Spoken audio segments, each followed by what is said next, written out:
माझ्यासोबत आहे वैदेही परशुरामी. हाय. हॅलो. एकतर छोटे केस एवढे गोड दिसत आहेत.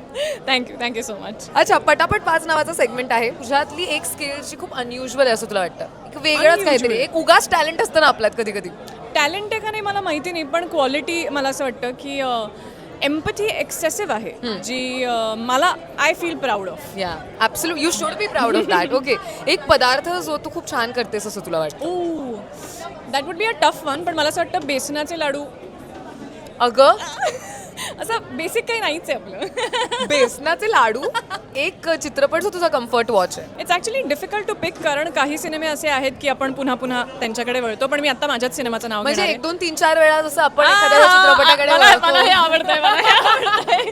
पण माझ्यासाठी all time favourite will still be आणि doctor Kashinath Ghanekar. Of course. Okay, एखादा कलाकार किंवा एखादी कलाकृती जी तू नुकतीच पाहिली आहेस ज्याने तू भारावून गेली आहेस, म्हणजे तुझं असं झालं की वाव. हे खरं तर कदाचित थोडंसं काय म्हणूया मनोरंजन क्षेत्राचंच आहे, पण सिनेमा क्षेत्राचं नाही आहे. पण मी फोक आख्यान नावाचा एक कार्यक्रम म्हणजे पाहिला. हा का?